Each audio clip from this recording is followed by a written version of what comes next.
자, 두 번째는 이제 t-테스트 마지막입니다. 대응 표본 t-검정이에요. 예제를 한번 들어볼게요. 자, 우리가 대응 표본하고 독립 표본하고 차이점은 표본을 그룹을 두 개로 나눠서 따로따로 이렇게 뽑느냐고요. failed는 한 사람의 두 번 측정해서 우리가 뽑는다 그랬죠? 그래서 failed라는 얘기를 했습니다. 자, 예를 들어서 한번 볼게요. 그 제약회사에서 이제 신제품을 개발했는데 이제 다이어트 약을 개발했습니다. 그래서 3개월 동안에 살이 빠지는지 안 빠지는지를 우리가 연구하려고 하겠습니다. 그러면은 이제 약을 먹기 전에 체중을 재야 되겠죠? 그래서 한 번 측정하고요.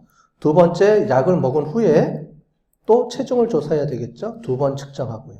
그래서 한 사람을 한 번만 재는 게 아니고 두 번을 재는 거죠. 자, 이렇게 되는 겁니다. 근데 실제로 여러분들이 연구할 때는 이거보다는 이거 말고 우리가 아노바에서 했던 two-way repeated measure들을 쓰는 게 더 좋아요. 뭐냐면 그거는 우리가 실험군, 대조군을 구분하죠. 똑같이. 이거를 확장한 거예요. 이거를 확장해서 실험군과 대조군을 똑같이 나눠서 그룹을 두 개를 측정을 하는 거죠. 두 개의 그룹을. 왜냐하면 이건 다이어트 약을 먹은 그룹이잖아요. 그러면 다이어트 약을 안 먹은 그룹을 또 한 30명 또는 비슷한 숫자로 재서 그 사람들이 체중의 변화가 얼마나 있는지를 재고 약을 먹은 사람들의 체중을 재서 전후가 비교가 차이가 있는지를 봐야 되는 거죠. 그래서 실제로는 실험 연구할 때는 이 연구보다는 근데 어쩔 수 없이 우리가 여러 가지 제약 때문에 그룹 하나만 선정해서 해야 되겠다 그러면은 paired sample을 쓰지만 실제로 정확하게 연구가 되려면 대조군, 즉 비교할 수 있는 그룹과 우리가 실험하는 그룹을 나눠서 측정하는 게 원래는 더 맞습니다. 그래서 혹시 실험하실 만약에 그런 부서에 들어가게 되면 이거를 좀 구분을 해서 하시는 게 좋아요.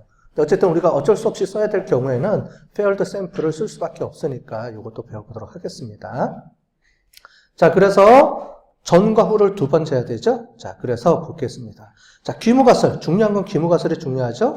자, 이거는 paired sample을 우리가 뭐하고 뭐가 차이가 없다라고 보는 겁니다. 귀무가설은 무조건 차이가 없다죠? 고민하지도 말라 그랬어요. 귀무가설은 무조건 차이가 없어요. 뭔지는 모르겠지만 차이가 없는 겁니다. 자, 그러면은 그룹이 두 개에서 우리가 뭘 본 거죠? 체중이죠? 당연히 다이어트 약을 먹기 전과 후에 뭐가 없다고요? 체중의 변화가. 체중은 차이가 없다가 귀무가설이 되겠죠. 그래서 뮤D라고 했어요. 얘가 뮤1, 뮤2가 아닙니다. 뮤는 우리가 모집단의 평균인데 얘는 모집단이 뭐예요? 하나뿐이 없죠. 당연히. 나 하나만 측정하면 되잖아. 한 그룹을. 그렇게 해서 1, 2라는 의미보다는 디퍼런스의 약자에서 D라고 한 겁니다. 그래서 뮤D, 그 차이가, 즉 전과 후 두 번 측정한 거에 차이가 없다, 0이다 라는 거를 우리가 놓고 보는 거예요. 예를 들어 보겠습니다. 자, 여기가 표현이 좀 잘못된 것 같아요. 모집단 1, 모집단 2라기보다는 모집단에서 한 번 측정한 거, 두 번 측정한 거 이렇게 되겠죠.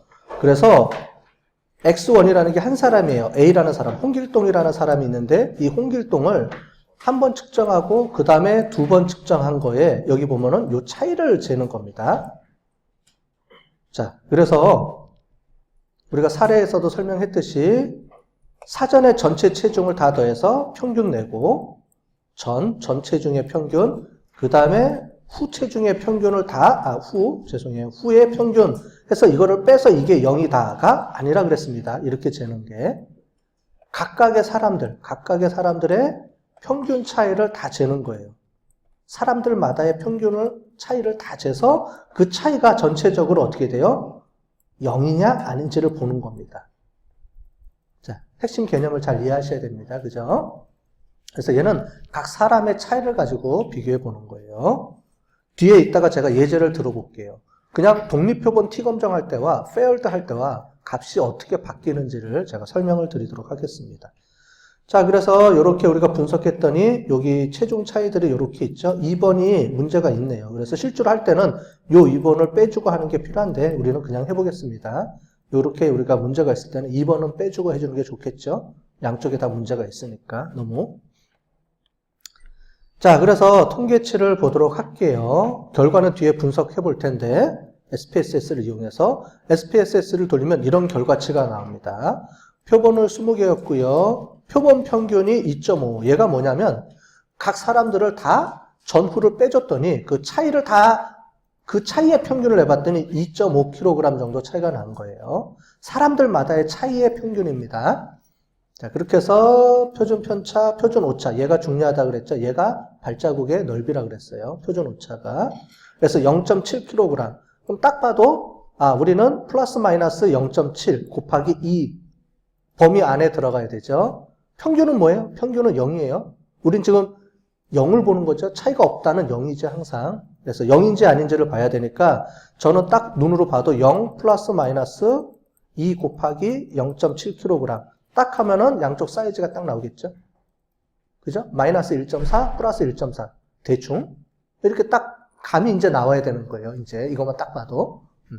물론 이렇게까지 여러분들이 안 하셔도 제일 마지막에 이것만 보면 되죠. 중간에 너무 어렵다. 다 넘어가고요. 얘를 바로 보세요. 했더니 뭐예요? 우리 귀무가설은 뭐였죠? 중요한 건 귀무가설. 귀무가설은 뭐였습니까? 뮤의 D, 즉 차이가 전에서 후에 대한 차이가 없다라. 0이더라. 이걸 본 거죠. 귀무가설은. 그 귀무가설이 맞을 확률이 몇 %예요? 0.002. 0.05보다 커요? 작아요? 작죠? 따라서 얘는 뭐예요? 차이가 있다는 거예요? 없다는 거예요? 차이가 있다. 그렇죠? 일단 무조건 귀무가설을 기각하면 차이가 있는 거예요. 자, 지금 패턴이 다 똑같아요. 지금 똑같은 거 계속 반복하고 있죠? 이제 익숙해져야 돼요. 이제 이런 거는 이제. 그래서 딱 봐서 유의 확률, 귀무가설이 맞을 확률 0.05보다 작다. 그럼 귀무가설이 틀렸네? 그럼 차이가 있네? 이렇게 바로 나와야 되는 거죠. 앞으로는. 그죠? 그래서 여기 보시는 것처럼 이렇게 나옵니다. 그래서 이제 전에서 후를 빼느냐, 후에서 전을 빼느냐에 따라서 위쪽이냐, 아래쪽이냐 이렇게 결정이 되겠죠. 자, 이렇게 넘어가니까 넘어가도록 하고요. 자, 이렇게 보겠습니다. 요거는 이제 후에서 전을 뺀 거고요. 자, 그래서 우리 이제 요걸 한번 보도록 하겠습니다. 우리 그룹 분석하는데 만약에 제가 해봤어요. 여러분들이 우리가 독립표본이라는 걸 배웠으니까 만약에 독립표본을 가정을 한다 그러면 그래서 전의 체중의 평균을 다 재고 후의 체중의 평균을 다 재고 차이를 검증한 게 아니에요. 각 사람의 차이를 검증한 게 아니고 전 그룹에 전의 모든 사람들의 체중을 다 평균 내고 후의 모든 사람의 평균을 내고 이게 독립표본이라고 그랬죠. 그랬을 때 값하고 우리가 실제로 하는 각 사람마다 차이를 재서 그 차이의 평균을 잰 거랑 어떻게 값의 차이가 나오는지를 한번 보도록 하겠습니다.